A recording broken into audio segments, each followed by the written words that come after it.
सुंदरकांड में एक चौपाई है कि कहाँ गया यार ये, सकल ताड़ना के अधिकारी। नहीं नहीं यार वो तो बड़ी अच्छी सी है।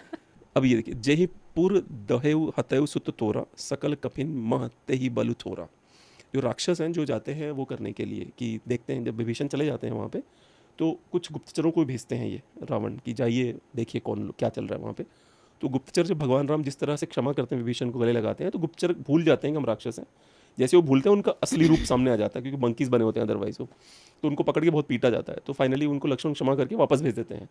तो वहाँ जाते हैं, वो कह रहे हैं जिसने आपके पुत्र को मारा है, अक्षय कुमार की बात कर रहे हैं, उनका बल तो थोड़ा है उसे। ये अनबिलीवेबल सी लाइन नहीं लगती आपको हाँ रामचरितमानस की, बजरंग बली का बल थोड़ा कैसे हो सकता है, क्योंकि बजरंग बली ने अक्षय कुमार को मारा था। अच्छा, नहीं मुझे नहीं लगती, क्योंकि वो उनके सेवक हैं और वो हमेशा अपने आप को नीचे रखेंगे। उनका, मैं ये नहीं बोल रही हूँ कि बजरंग बली का के पास बल कम है, पर वो उनके सेवक हैं और वो खुद उनको भगवान वो मानते हैं, अपना सब कुछ मानते हैं प्रभु श्री राम को। तो इसलिए वो चाहते ही नहीं है कि वो उनसे ऊपर उठे। वो उनके सेवक हैं, वो उनके पैरों पे ही रहना चाहते हैं। तो जब जो इतना बड़ा व्यक्ति जो है जो पैरों पे बैठ रहा है, तो जिनके पैरों पे बैठ रहा है उसके पास कितना ताकत होगा, कितना बल होगा, या बल नहीं भी होगा मान लीजिए, लेकिन वो कुछ ऐसी चीज़ होगी ना जिसकी वजह से इतना शक्तिशाली व्यक्ति उनके पैरों पे बैठने बैठने के लिए मजबूर भी नहीं, चाह रहा है, वॉलंटरली बैठ रहा है। तो वो कुछ तो उसके अंदर ऐसी चीज़ होगी, जबकि उन्होंने दिखाया भी नहीं है अभी तक। राम जी ने कुछ भी ऐसा नहीं किया है। वो केवल और केवल बात कर रहे हैं और कुछ भी नहीं कर रहे हैं, केवल अच्छे काम करते चले आ रहे हैं। पर क्योंकि सब लोग उनको फॉलो कर रहे हैं, सब लोग उनके साथ बैठ रहे हैं, ज़मीन पे बैठ रहे हैं, सब उनको कोई सेवक अपने आप को बना रहा है, कोई उनको फॉलो कर रहा है। जैसे कि सुग्रीव भी उनके बात सुन रहे हैं, जामवंत बात सुन रहे हैं, 1000 हाथियों का बल था, फिर वो सारी बातें सुन रहे हैं। तो इस व्यक्ति के अंदर कितना पोटेंशियल होगा, कितना बल होगा। तो मुझे नहीं लगता है कि हनुमान जी को भी कभी ये लगेगा कि मेरी तारीफ़ क्यों नहीं हो रही है, श्री राम की तारीफ़ क्यों हो रही है, क्योंकि वो तो खुद ही उनके सेवक हैं और वो चाहते हैं उसी सिचुएशन में रहना। भगवान राम ने उनसे भी कहा था, सुग्रीव से भी कहा था, जब विभीषण आए थे उनके पास तो सुग्रीव थोड़ा सा हिचक गए थे कि मतलब ये राक्षस का भाई है, क्यों आया है। तो भगवान राम ने कहा था कि जितने भी राक्षस देख रहे हो मार्केट में तुम अभी, इन सबको तो लक्ष्मण ही निपटा देंगे, मेरी तो जरूरत भी नहीं पड़ेगी। राइट। तो it's okay, let him come, but don't you think that gives you a message कि be so good in the craft you are into that you don't care कि सामने से कौन आ रहा है। पूरा रामायण जो है वो सारा मैसेजिंग ही तो है। मैं वही आपसे अभी शुरू होने से पहले भी बोल रही थी, आप जिस भी माइंडसेट में होगे आप उस हिसाब से आप रामायण पढ़िए, हर बार एक नया मैसेज मिलेगा।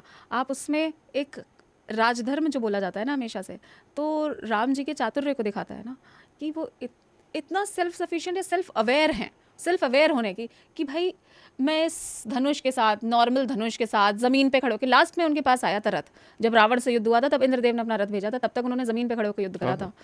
उनको किसी भी चीज़ की ज़रूरत नहीं है कि उनको पता है कि उनके पास क्या है, कितनी मादा है, कितना उनके पास कौशल है, और उसका उनको घमंड भी नहीं है। वो हम्बल होके ही बात करते हैं वो। और उनकी युद्ध नीति देख लीजिए, उनकी जो फॉरेन पॉलिसी देख लीजिए, सारी कितनी अच्छी है कि जो भी बात करने के लिए आ रहा है, let him speak, we'll decide later. और मुझे चूंकि इतना कॉन्फिडेंस है अपने आप पे, अपने बल पे, I'll sit alone with him. हाँ मतलब आई डोंट केयर कि सामने से कौन आ रहा है, जो भी होगा वील फिगर आउट। बट अभी तो राजधर्म ये कहता है, ये पॉलिसी ये कहती है, लेट हिम कम, लेट मी फिगर आउट ये वो क्या बात कर रहा है। और जब आपने बोला कि वो जो राक्षस थे वो अपने असली रूप में आ गए थे, वो असली रूप में नहीं आए थे एक्चुअली, वो तारीफ करने लग गए थे राम जी की, वाह वाह वाह ऐसा कैसे हो सकता है, ऐसा कैसे हो सकता है। तब सबने सोचा, सारे वानरों ने सोचा कि अरे राम जी तो ऐसे ही हैं, ये तो कोई नई चीज़ करी नहीं है, तो हम देखते चले आ रहे हैं, इसमें क्यों तारीफ कर रहा है। ओ, इस तारीफ कर रहा है क्योंकि इसने पहली बार देखा है, क्योंकि अभी तक तो रावण के साथ रहता था, रावण ऐसा करता नहीं था। तब उसको पकड़ाया जाता है, वो सारे लोग पकड़ा जाते हैं कि अच्छा ये कोई और है, वो असली रूप। तब वो लोग बताते हैं कि हम उनके भेजे हुए दूत हैं, मतलब जासूस हैं। लक्ष्मण तो प्रॉपर्ली, सुग्रीव तो कहते हैं इनकी नाक कान काट दो, पर लक्ष्मण जी कहते हैं नहीं इनको भेज दो। एक्चुअली जो रामचरितमानस में लिखा हुआ है, रामचरितमानस में हमेशा एंग्री यंग मैन लक्ष्मण जी को दिखाते हैं, पर वाल्मीकि रामायण में ऐसा नहीं है। अच्छा। वाल्मीकि रामायण में राम जी को क्रोध आता है हर बार। अच्छा, मतलब रिलेटिवली अगर देखा जाए तो राम जी को ज़्यादा क्रोध आता है और लक्ष्मण जी उनको शांत कराते हैं। अच्छा जी। हाँ, लक्ष्मण जी शांत कराते हैं। क्लास सवाल है मेरे पास आपके लिए कि जो लोग ये कहते हैं केवल एक लाइन उठा के कि ढोल गंवार शूद्र पशु नारी सकल ताड़ना के अधिकारी, और फिर बाद में योगी जी ने क्लैरिफाई किया कि उनको देखते रहना चाहिए, उनका ध्यान रखना चाहिए, विच आई अंडरस्टैंड कि उन्होंने ये कहा, पर मान लेते हैं हाइपोथेटिकली वो लिखा ही वही है जिसका मतलब जो लोग निकालते हैं। Let's see if you are ready to believe in that one line, right, which possible chances पूरे का आपने रामचरितमानस कभी नहीं पढ़ी, आपने केवल वो एक लाइन आपको बहुत अट्रैक्ट कर रही है, बाकी भी तो पढ़ लो। और भी तो बहुत कुछ लिखा हुआ है जो बहुत पॉजिटिव है, बहुत आउटस्टैंडिंग है, जो आपको कहीं नहीं मिलेगा पूरी दुनिया में। ना वो पढ़ना है ना ये पढ़ना है, केवल बस एक लाइन उठानी है और क्रिटिसाइज करना है। फिर वही चीज़ है, सिलेक्टिव चीज़ें, और जिनसे उनके एजेंडाज क्लियर होते हैं, बनते हैं, जैसे माइथोलॉजी, डिस्क्रिमिनेटरी, और भी जितने बुरे वर्ड्स हो सकते हैं, वो सारे एजेंडा पालित पोषित होते हैं, नैरेटिव बनाए जा सकते हैं, तो वही लाइनें बताई जाएंगी ना, वही लाइनें उठाई जाएंगी, वही लाइनें बोली जाएंगी। तो ये केवल वही दृष्टिकोण है। मैं हमेशा बोलती हूँ किताबें, रामचरितमानस तो हर घर में होती है, हर घर में। ऐसा कोई घर नहीं होता जिनके जहाँ पे रामचरितमानस नहीं होती हो। अब तो हो सकता है होने लग गया हो ऐसे घर, और अभी तक ऐसे कोई घर नहीं होते थे जिनके यहाँ रामायण नहीं होगी। महाभारत तो रखी नहीं जाती थी, क्योंकि प्रोपेगेंडा की, धर्म सीख जाएंगे तो कैसे धर्म के अनुरूप काम करने लग जाएंगे। बहुत बड़ा प्रोपेगेंडा आपने। और मेरी माता जी, मेरा भाई, मैं खुद 2 साल पहले तक, मुझे जब मैं खरीदने जा रही थी तो मेरे पतिदेव, मुझे दोनों को हिचक थी, खरीदें, मना करा जाता है। मैंने कहा खरीदें, अभी खरीदते हैं, लेट्स सी व्हाट हैपेंस। कुछ भी ऐसा सच नहीं हुआ, या कुछ भी नहीं हुआ। बात यह है कि वो धर्मशास्त्र है, धर्म की पुस्तक है, उसमें सब चीज, कितने पर्सपेक्टिव हैं। विदुर जी का है, भीष्म पितामह का है, युधिष्ठिर का है, संजय का है, कृष्ण जी की पूरी गीता है। अगर आपने वो सही मायनों में पढ़ ली तो आप बहुत सारी लाइफ प्रॉब्लम्स को आप रिजॉल्व कर लेंगे, कॉन्फ्लिक्ट्स के ऊपर आप निकल जाएंगे, आपको धर्म का अर्थ समझ में आने लग जाएगा। पर वही सकल ताड़ना के अधिकारी शूद्र, क्या था, ढोल गवार शूद्र पशु नारी, सकल ताड़ना के अधिकारी। तो वही सिलेक्टिव स्टडी वहाँ पे भी करनी है और सिलेक्टिव स्टडी यहाँ पे भी करनी है। कि कर्ण विक्टिम था बेचारा। संजीव सन्याल जी ने बड़ा इंटरेस्टिंग बीच में बताया था कि अशोक बिल्कुल महान नहीं था।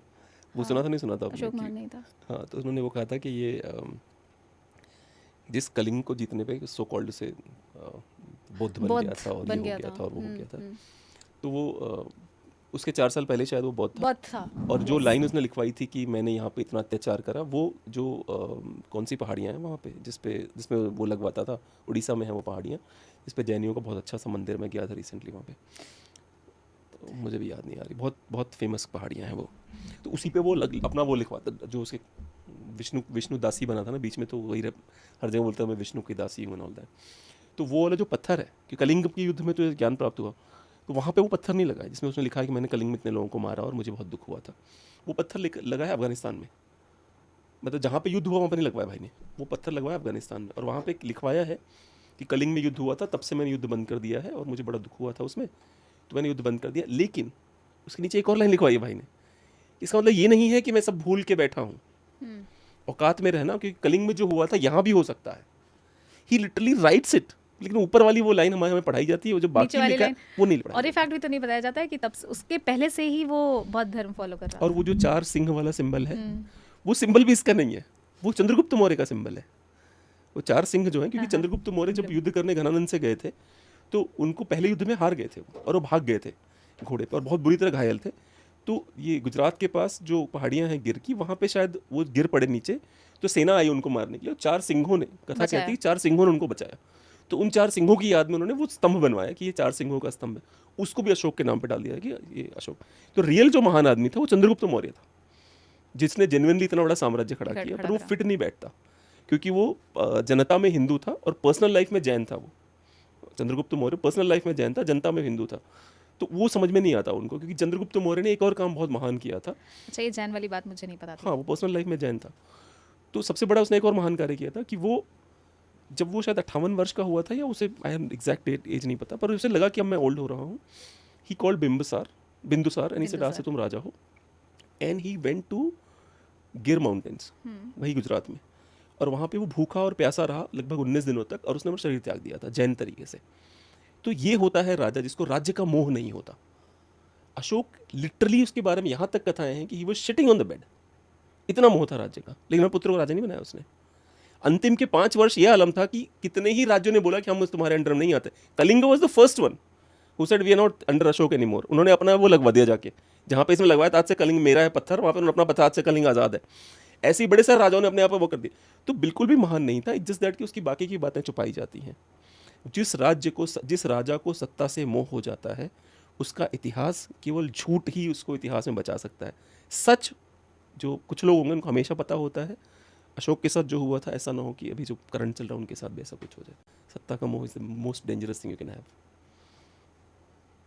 सही बोल रहे हैं आप। इसीलिए महाराणा प्रताप के अंदर भी सत्ता का मोह नहीं था, नहीं था, छत्रपति शिवाजी शिवाजी महाराज के में। अंदर भी मोह नहीं यार, था, आप भगवान राम की कुछ बातें बोले तो छत्रपति शिवाजी याद आ गए थे।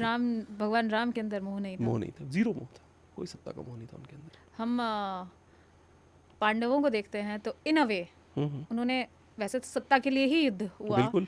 इन अ वे, ये भी इन अ वे, हम्म, पर फिर भी उन्होंने छोड़ दिया सत्ता, एक समय पे छोड़ दी। नहीं, उसके पहले भी देखिए ना, कितनी बार युधिष्ठिर कितनी ने बार बोला छोड़ा? कर्ण तुम ले लो, सत्ता रख लो। भगवान कृष्ण उनके बिहार पे बोल रहे हैं 5 गांव दे दे, छोड़, सत्ता नहीं चाहिए हमको, 5 गांव दे दे, इतने लोगों की जान बचा लेंगे हम। नहीं, ये बात तो युधिष्ठिर ने भी बोली थी और कृष्ण जी के सामने ही बोली थी कि मुझे 5 गांव चाहिए, क्योंकि मतलब दिस इज आउटराइट रॉन्ग, और केवल 5 गांव चाहिए। और लास्ट में भीम से जब युधिष्ठिर का, सॉरी, भीम से दुर्योधन का युद्ध हुआ था, उस समय भी युधिष्ठिर ने बोला था अगर तुमने यहाँ हरा दिया फिर ले लेना तुम, पूरा हाँ, राज्य बिल्कुल तुम्हारा, बिल्कुल कहा था, हम चले जाएंगे वनवास पे। बिल्कुल। तब कृष्ण जी ने बहुत बुरा भला बोला था कि तुम मूर्ख हो, पूरा खानदान मिटवा दिया, फिर तुम उसी बैक टू स्क्वायर वन पे आना चाहते हो।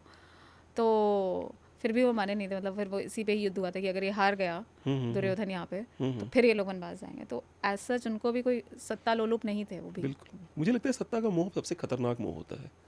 मुझे लगता है कि मनुष्य को जब 75 वर्ष का हो जाए तो मार्गदर्शक मंडल में चले जाना चाहिए, मतलब अपने परिवार को, जनता को मार्गदर्शन देना चाहिए। मैं किसी पॉलिटिशियन की बात नहीं कर रहा, मैं केवल एक नॉर्मल बात कह रहा हूँ। Why you smiling?